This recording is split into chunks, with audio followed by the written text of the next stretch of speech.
Why is it that we go through so many things? And we go through so many things as servants of God, benefiting people. For example, you get sick. You have to see the doctor. They get sick, you pray for them, and they are made whole. So what is it? Because the gifts and the callings of God is given for the benefit of God's people. Not for you and I. Not even for our family. We need to exercise our faith. And our family needs to exercise faith. Like the people on the outside to profit from the gift. The challenge our family has is familiarity. Okay. Outsiders, because they are not family, there's no familiarity. So it's easy for them to believe. Okay, so that they respect the grace upon our life. Of course. And our families think, oh, you are daddy, you are uncle, you are my husband. But the gift doesn't work that way. Okay. You know, so if you were Jesus, went to Nazareth, his hometown, God himself, his environment restricted him to what he could do. True. That he could not perform much miracle in Nazareth because of familiarity. True. They were used to him. Okay. The carpenter's son. The carpenter's son. Yeah. And the gift of God does not operate without faith and without honor. That's what the Bible says. Anything done without faith is sin. So, Papa, what about what is the problem with familiarity? Why do people come to the place of familiarity and throw away the gifting? God operates by faith. That's why without faith it's impossible to please God. It has to be by revelation. Okay. That means you have to go past reasoning, logic, and philosophy. Okay. It has to be by revelation. Okay. So until your family sees you by revelation for who you are and benefit. not as dad They can't or benefit. daddy, they can't profit from the gift, because the gift is not given because they are your children. They have to also have faith in God. You had that gift before you had them. Of course. And so the gift is not for your kids. They must exercise faith in God like others on the outside to profit from the gift. Now, is that why there's this danger, even amongst church members who are too close to us, where they falter, not understanding that as much as we are close to the father of the house, we need to be careful. Where does that come in? Yeah, again, the Bible says, henceforth know we no man after the flesh.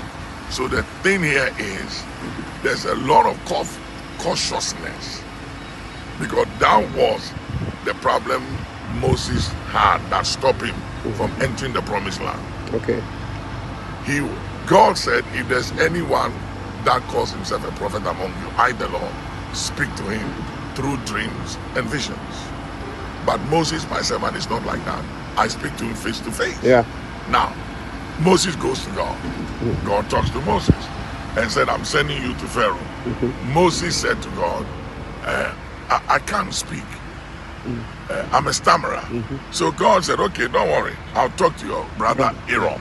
So God said, go meet Aaron. I'll talk to Aaron about what I've told you. So it to confirm what I've said. Yeah. On his way to go and meet Aaron, God went after Moses to kill him. That is something I have found hard to understand. Yeah, he was in breach of ordinance. He was in breach of the ordinance. Was it where his wife his son was not circumcised? Yes. Yeah. And God could have told him that you can't come before me and not be circumcised. You can't come before me and not circumcise your son. What's wrong? But God said that was his responsibility. Not mine. Not mine. If he's in breach of the covenant, I'll kill you. Wow. Even though we speak face to face and you are my body and my friend. Tell you, working with God is dangerous. Papa. And the wife, immediately being the daughter of a priest, understanding ordinance and covenant, understood that. You know something? If God wants to kill my husband, then it's because he's in breach of the covenant. So she took a sharp sword, circumcised the son, and God left. Wow. God left. And if you look when Moses smote the rock instead of speaking to the rock, immediately God said, you are out of order. Stand down, get out of the way. Okay, can I ask a question here? Yeah. Yeah, like when God gives you a word, Yeah. and that word, you are supposed to follow it to the letter. Yeah. So does it mean that if you do the word, but do it not the way God has asked you to do it, there will be an issue with you? Definitely, God is the God of patterns and protocols. Okay, so He has a pattern and a protocol on how He does things. But working with God is obedience and also flexibility, Okay. and also sensitivity. Because 1 minute God told Abraham, "Sacrifice your son, kill him." Then the same God, when He was going to sacrifice him, don't touch him. So if He wasn't sensitive to the Spirit of God and flexible, and He followed just the first voice He heard, He would have killed the son. So maybe God always has a plan, and He pushes us towards His obedience to Him, and then He will put the next level there. Yeah. And as we follow the next level, then comes another level. Of course. Okay. But it's yieldedness, obedience, sensitivity, and total and absolute dependence and rely on God. That He's the only one who can help us. Yeah, yeah. And we have nobody else. Yes, and you have to become a vessel and a channel, and don't be set in your ways when it comes to God. Don't be too familiar with God. Yeah, that's dangerous. Don't believe that God will do the way you want Him to do it. Yeah, He never does it that way. Or even do it the way He did it yesterday. Yeah.